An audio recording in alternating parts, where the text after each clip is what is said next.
فرشتے اللہ تعالیٰ کی نورانی مخلوق ہیں جنہیں ان کی اصلی شکل و صورت میں دیکھنا انبیاء کرام علیہ الصلاۃ والسلام کے علاوہ کسی اور کے لیے ممکن نہیں۔ یہی وجہ ہے کہ ہمارے ارد گرد لاتعداد فرشتے اپنے کاموں میں مصروف ہیں، مگر ہمیں وہ دکھائی نہیں دیتے۔ اگر وہ انسانی شکل اختیار کر کے ہمارے سامنے آئیں تو پھر انہیں دیکھنا ممکن ہے۔ انسان کی نسبت فرشتے عظیم مخلوق ہیں اور ان میں بھی چھوٹے ہیں اور بعض بڑے ہیں۔ فرشتوں کے پر فرشتوں میں بعض کے 2 پر ہیں اور بعض کے 600 پر ہیں۔ قرآن کریم میں ارشاد پاک ہے کہ اللہ تعالیٰ ہی کے لیے تمام تعریفیں ہیں جو آسمان اور زمین کا پیدا کرنے والا ہے، اور 2 3 4 پروں والے فرشتوں کا اپنا قاصد پیغمبر بنانے والا ہے۔ بعض روایت کے مطابق جبرائیل امین علیہ السلام کے 600 پر دیکھے گئے ہیں اور ہر پر نے آسمان کو گھیر رکھا تھا۔ ان کے پروں سے مختلف رنگ اور قیمتی موتی بکھرتے رہے تھے۔ فرشتوں کی قد و قامت۔ وہ فرشتے جنہوں نے عرش اٹھا رکھا ہے، ان کے قد و قامت کے بارے میں سید انس رضی اللہ عنہ سے مروی ہے کہ حضور نبی کریم صلی اللہ علیہ وسلم نے ارشاد فرمایا، عرش کو اٹھانے والے فرشتوں میں سے ایک فرشتے کے بارے میں مجھے یہ بتانے کی اجازت دی گئی ہے جس کے پاؤں سب سے نچلی 7ویں زمین میں ہیں اور اس کے کندھوں پر عرش ہے۔ اس کے دونوں کانوں اور کندھوں کے درمیان اتنی دوری ہے کہ اسے طے کرنے کے لیے پرندے کو 700 سال کی پرواز چاہیے۔ وہ فرشتہ کہتا ہے، یا اللہ تو پاک ہے جہاں بھی ہے اور جہاں بھی ہے۔ فرشتوں کی ضروریات۔ اللہ تعالیٰ نے فرشتوں میں شادی بیاہ کی حاجت نہیں رکھی، اس طرح انہیں کھانے پینے سے بھی بے نیاز کر دیا ہے۔ اس کی وضاحت قرآن مجید میں مذکور سیدنا ابراہیم علیہ السلام کے اس واقعے سے ہوتی ہے جس میں ہے کہ ابراہیم علیہ السلام کے پاس فرشتے آئے تو آپ علیہ السلام ان کے لیے فوراً گوشت لے کر آئے، مگر انہوں نے اسے تناول نہیں کیا۔ اللہ تعالیٰ نے فرشتوں کو بیماری، سستی، کاہلی، دکھ، تکلیف، تھکاوٹ اور اکتاہٹ وغیرہ سے محفوظ رکھا ہے۔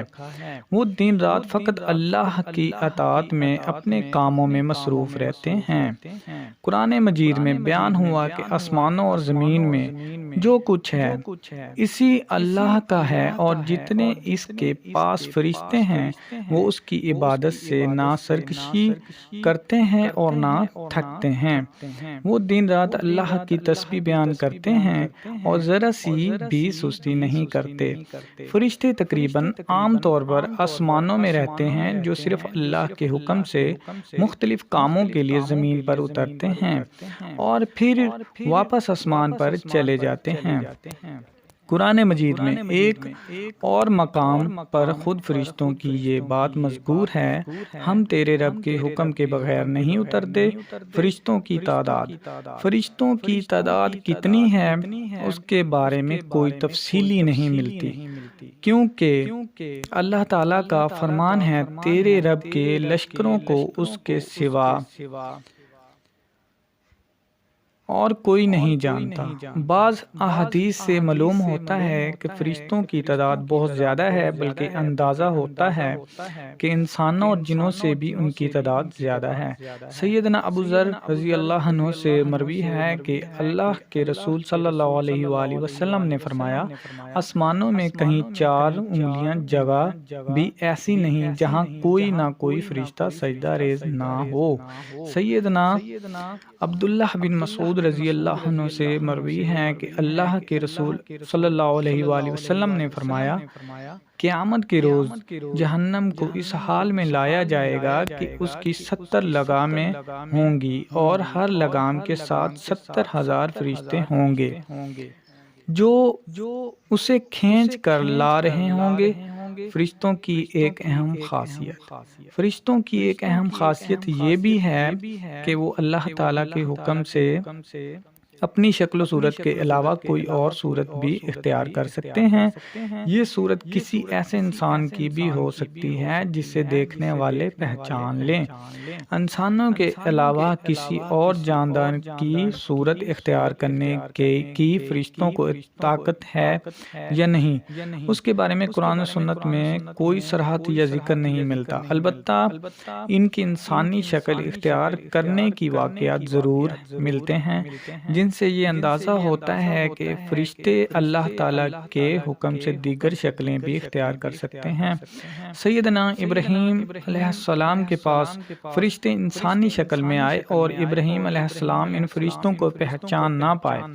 پھر فرشتوں کے بتانے پر آپ علیہ السلام کو معلوم ہوا کہ انسان نہیں ہیں بلکہ فرشتے ہیں۔ سیدنا مریم علیہ السلام کے پاس جبرائیل امین علیہ السلام انسانی شکل میں تشریف لائے تھے، اور جبرائیل امین علیہ السلام سوائے 2 مرتبہ کے ہر مرتبہ نبی کریم صلی اللہ علیہ وآلہ وسلم کے پاس انسانی شکل میں تشریف لائے۔ فرشتوں کی طاقت۔ اللہ تعالیٰ نے فرشتوں کو انسانوں اور جنوں سے کئی گنا زیادہ قوت و طاقت عطا کر رکھی ہے۔ حضور نبی کریم صلی اللہ علیہ وآلہ وسلم نے جب طائف کے مقام پر وہاں کے لوگوں کو اسلام کی دعوت پیش کی تو آپ صلی اللہ علیہ وآلہ وسلم پر وہاں کے لوگوں نے ظلم و جبر کی انتہا کر دی اور حضور نبی کریم صلی اللہ علیہ وآلہ وسلم کو لہو لہان کر دیا۔ تو اس مقام پر سیدنا جبرائیل علیہ السلام تشریف لائے۔ انہوں نے آواز دی اور کہا کہ اللہ تعالیٰ حضور نبی کریم صلی اللہ علیہ وآلہ وسلم کے بارے میں آپ کی قوم کی باتیں سن چکا ہے، جو انہوں نے آپ کے خلاف اقدام کیا ہے۔ وہ بھی دیکھ چکا ہے آپ کے پاس اللہ تعالیٰ نے پہاڑوں کا فرشتہ بھیجا ہے۔ آپ ان لوگوں کے بارے میں جو چاہیں اسی فرشتے کو حکم دیں۔ اس کے بعد پہاڑوں کا فرشتہ مخاطب ہوا، اس نے حضور نبی کریم صلی اللہ علیہ وآلہ وسلم کو سلام کیا، پھر عرض کی اے اللہ کے رسول، آپ جو حکم دیں گے میں اس کی تعمیل کروں گا۔ اگر آپ چاہیں تو میں دونوں طرف کے پہاڑوں کو ان پر لا کر ملا دوں جن سے یہ پس جائیں۔ اسی طرح جبرائیل امین علیہ السلام کی قوت و طاقت کے بارے میں قرآن مجید میں ہے، انہیں حضور نبی کریم صلی اللہ علیہ وآلہ وسلم کو زبردست طاقت والے فرشتے نے سکھایا جو زور آور ہے۔ فرشتوں کا نظم و ضبط۔ فرشتے اپنے ہر کام میں نظم و ضبط کی پابندی کرتے ہیں، جس میں کسی قسم کی کمی بیشی یا سستی اور کاہلی وغیرہ کا مظاہرہ نہیں کرتے۔ جن فرشتوں کی جب اور جہاں ڈیوٹی شروع ہوتی ہے وہ اسی وقت وہاں پہنچ جاتے ہیں اور اسے احسن طریقے سے سر انجام دیتے ہیں۔ فرشتوں کی موت۔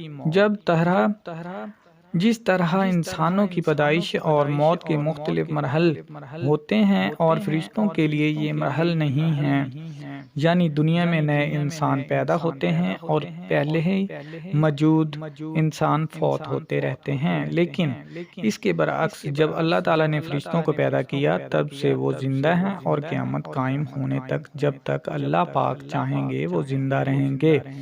تب تک اللہ تعالیٰ کی طرف سے انہیں جو ذمہ داریاں دی گئی ہیں انہیں احسن طریقے سے وہ پورا کرتے رہیں گے، لیکن جب قیامت آئے گی تو یہ فرشتے بھی موت سے دوچار ہوں گے۔